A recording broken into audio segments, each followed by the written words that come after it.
حضرت فضیل بن ایاز بہت بڑے بزرگ گزرے. جوانی کا زمانہ تھا تو ایک خاتون سے آشنائی ہو گئی، محبت کا ربط قائم ہو گیا. تو ظاہر جوانی مستانی ہوتی ہے اور جنون کا ایک شعبہ کہا گیا ہے جوانی کو، اور پھر دل میں اس طرح کے رجحان پیدا ہو جائیں تو پھر وہ جنون کئی گنا بڑھ جاتا ہے. تو اس کے ساتھ وقت طے کیا اور اس کے ملنے کے لیے بے تابی کے ساتھ ان گھڑیوں کا، ان لمحوں کا انتظار کرنے لگے. خیر جب وہ وقت آیا تو اس کے گھر کی طرف چلے اور اس کے گھر کی دیوار پھلانگنے لگے تھے کہ ساتھ والے مکان سے کسی قاری قرآن کی تلاوت کی آواز کانوں میں پڑی. اور وہ پڑھ کیا رہا تھا، الم یان للذین آمنوا ان تخشع قلوبهم لذکر اللہ وما نزل من الحق. کیا اہل ایمان پہ وہ وقت نہیں آیا کہ ان کے دل اللہ کے ذکر اور اللہ کی یاد، اس کی محبت میں تڑپ اٹھیں اور وہ خوف خدا میں مبتلا ہو، اور جو نازل ہوا قرآن، اس قرآن کی محبت میں اس کے دل میں خشیت پیدا ہو. بس یہ کانوں میں پڑنے کی دیر تھی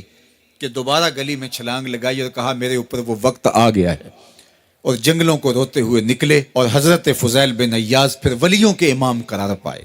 اس آیت نے ان کی زندگی بدل دی. کسی کی 30 سال، کسی کی 40 برس، کسی کی 50 سال، کسی کی 60 سال زندگی یہاں موجود لوگوں میں سے کسی کی اس سے بھی زیادہ اور کسی کی کم.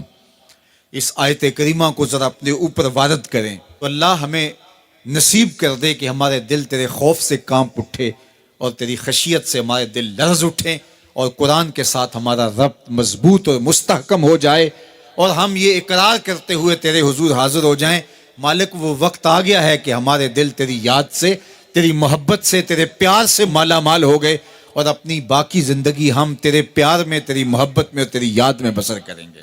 حدیث پاک میں آتا ہے کہ اگر کوئی شخص اللہ کے خوف سے رویا اور اللہ کے خوف سے رونے کی وجہ سے اس کی پلکوں کے بالوں میں سے ایک بال کی جڑ گیلی ہو گئی تو قیامت کے دن وہ بال کھڑا ہو جائے گا، اللہ یا تو مجھے نکال لے یا اسے جنت عطا فرما دے. تو اللہ جل شانہ اس بال کو تو آنکھ سے نہیں نوچے گا، بلکہ اس شخص کو اللہ جنت عطا فرما دے گا. اللہ اکبر. گناہ گار کی آنکھ کا پانی اللہ کے غصے کی آگ کو ٹھنڈا کر دیتا ہے.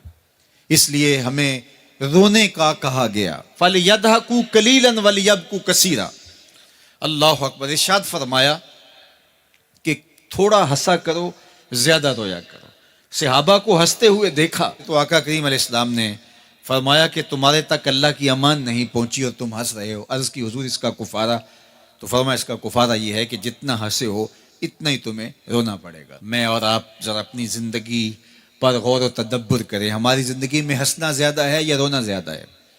سویر سے لے کر شام تک کہے زیادہ ہیں، ٹھٹھے زیادہ ہیں، مذاق زیادہ ہیں، لطیفے زیادہ ہیں، یا عبرتیں زیادہ ہیں؟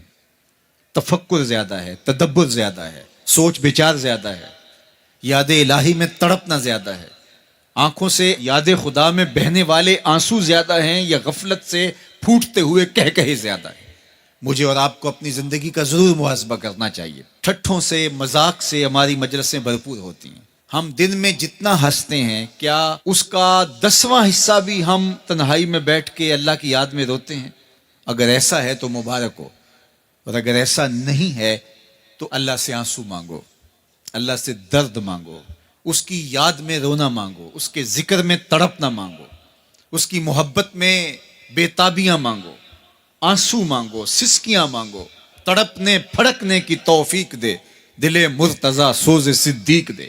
اس کے حضور عرض کرو کہ مالک ہمیں تڑپ دے، ہمیں سوز و گداز دے، ہمیں کیف و سرور کی دنیا نصیب فرما دے، ہماری آنکھوں کو آنسوؤں کا جمال عطا کر دے.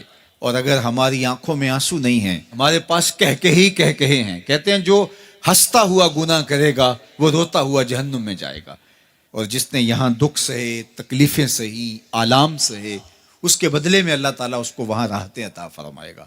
فرمایا کہ مومن کے پاؤں میں کانٹا بھی چبھے تو اللہ جل شانہ اس کا صلہ بھی اس کو قیامت کے دن عطا فرمائے گا.